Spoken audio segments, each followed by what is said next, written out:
Hey Aquarius, welcome to the Tourmaline Tarot. We are going to start off with the Gypsy Witch and see what's cooking for the last half of February. Let's see, 1, 2, 3, 4, and 5. There it is. Okay. Let's see what Gypsy Witch has to say. Feel like you are tearing something down, or you're getting a new perspective about something that's been going on with you. I should just tell you what we have. We have the Lilies, which is where I get that Fate card, or kind of like Divine Timing card, that something had to be kind of taken apart. New perspective. This is the broken mirror, so you can't see stuff the same way again. You have the Guy. So this could be yourself or someone you're dealing with. It doesn't have to go by the gender. They only give you 2 people in this deck. So take it as it comes. And there's the Fire. There's the light, the fire under the tush moment. We'll clarify this Guy. Here's the Garden. So that is something coming out, but that's also social situations. Like maybe you have to look at something differently to be able to emerge. And the Scythe has been coming out hard for people, but it's that for me, it's cutting stuff out, but it's also harvesting. Like you have to cut it down to get the good stuff. Like you can't just let the wheat sit there, or let what you grow just sit there. Otherwise it's going to rot and it's ruined, and what was the point, right? So you do have to harvest it. It might seem harsh, but ultimately it's going to get you what you need, right? So what is that about? Agreements and stuff. So if this is like the reaping time, and I'm saying this because it's next to the Garden, so it kind of blunts that thing of like, oh, it's cutting out, it's so terrible. No, you're getting more of like the harvest aspect of it. So you could be moving into a new kind of agreement, a new kind of situation, which is, there might be something you're learning. This could be like an actual formal school situation, or you're trying to learn new stuff, because a book is about learning and knowledge.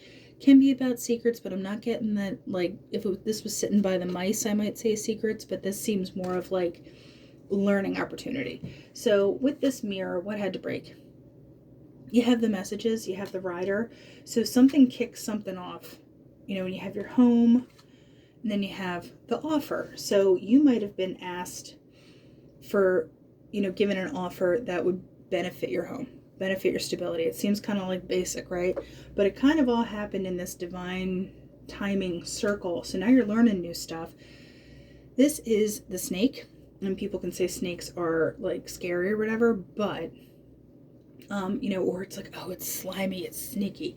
But next to the Fire, I'm going to say that the snake thing goes back to the book with the learning as well, because there is, snakes don't want to have to strike, because it takes them a while to build up that venom and the whole thing. But, it's kind of like a warning shot. I feel like you're given kind of like a rattle, and what are we rattling about? You're watching. I just feel like there's this hyper vigilance right now, because I feel like you are kind of taking stuff in, and it's not a bad change of perspective or a bad new thing, but you do have to kind of take it in stride. Because the rose, remember you had the bouquet back here, well, it's just kind of a rose, so it might not be as grand. It might just be little things that add up to each other. But I'm getting more of like, this is making money, this is making bank. So I feel like it might be more job related, because here's the Safe. I don't get that sneaky energy. I get more of like, yeah, and there's the discipline of the Luck. Yeah, because you have the Fate and you have the Clover, and I think, I want to pull one on this. And what are we learning? Cards say no. Once I get the clouds or the mountains, it's like, I told you everything you need to know, so get off it. So we're going to move on to the Tarot, but like I said, I don't think it's bad. I think you've had something come your way that you might not have been totally prepared for, might be a little out of your comfort zone with that snake thing, and you're like kind of rattling, like, I can't make a rattlesnake sound. I don't think you'd want me to anyway. But, you're kind of bringing in what you've sown, or what you're harvesting, what you've grown, but at the same time it's like, I have to learn all this stuff. Like, oh crap. So it's not negative, it's nice, but there's a transitional period that is kind of like, whoa. So we're moving on to the Tarot. Let's see what the Tarot has to say.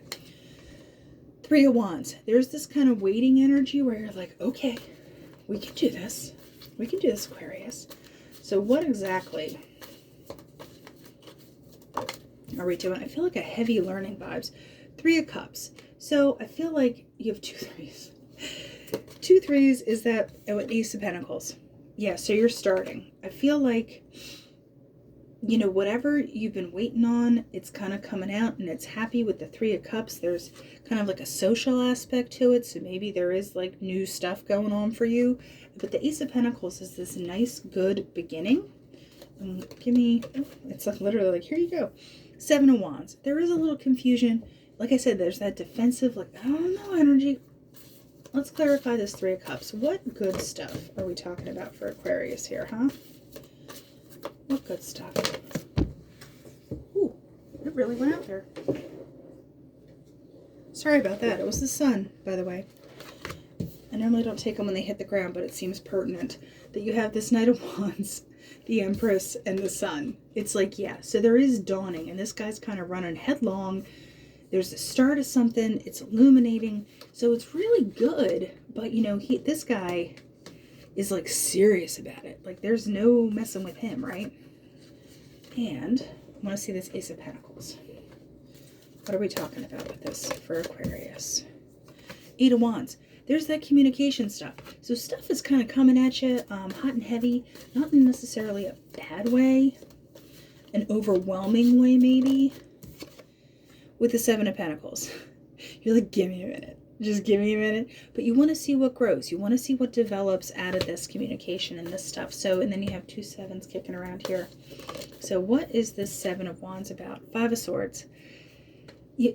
There is this kind of like, I don't know. And so it's kind of putting you in a defensive energy that might not appear to be as open. Ten of Swords. It's a lot. Because for me, Ten of Swords, each sword is a lesson. But, you know, it'll kind of have to evolve. Like I said, you're just kind of got to be on your toes. So with this string here, this Nine of Pentacles has been kicking out for so many people. But you're kind of walking away from this, like, I'll do it myself energy with this Hermit because you've done the reevaluation. The Nine of Pentacles is being able to appreciate the stuff that you've put in. You can appreciate the work and the time that you've spent letting this develop. So it's not, like I said, it's just not negative. It's a little overwhelm, like overload. And you might need to take a second with that Hermit and be like, can I take a five? Like, can I, like, you know, go have a coffee? Or can I just go take a walk around the block or something? Because the Queen of Swords, it's a very decisive energy, because I was trying to figure out the Seven of Pentacles business. There's a decisiveness there, but it's not an aggressive decisiveness. It's more of like, you know what you need to do. You're going to do it. It's very nuts and bolts. A little uncomfortable, but, you know, you're going to get beyond that. I want to find out what is the advice we can give to Aquarius. Two of Cups. Okay, how good is this? You just make good decisions. Kind of keep your emotions in check. You might find that, you know, you find camaraderie with somebody that you didn't expect. Or kind of like a, I don't want to say mentor, but somebody you can maybe commiserate with, or somebody that gets it, you know, and gets you. What is the additional stuff we can say about Two of Cups here? The Chariot and Wheel of Fortune. Buckle up, Buttercup, because I don't think you really have a choice. Because remember how I'm like, you have the lilies, you have the thing, fate, divine timing. Like, I really don't know how else to say it. I mean, it's not bad, but like I said, I don't think destiny's really giving you a choice. It's like, all right, strap in. Welcome to the ride. So, all right, Aquarius, if you can just hold on for a couple weeks, I think you're going to see a big old payoff. So let's do the Cosmic Pep Talk and see what. Yeah, that's like way too much. But let's see here. That's more like it. Citrine, energizing individualization and prosperity and abundance. Drawing this card means a need to look at your motives and honor yourself. If we are selfless, we draw down the abundance of the universe. Yeah, I think you've kind of got that in spades. So I do want one more, because I know the citrine is nice and stuff, but you already kind of know you have to self-examine. Like you already kind of know you have to meet universe halfway. Opal, magnifying emotional and prophecy. All right, signifies it's time to focus on love and emotions. Are you honoring yourself and seeing clearly and listening to your heart? So it's basically you showing up for you so that all this good stuff can kind of get the wheels a turning, because it's coming regardless.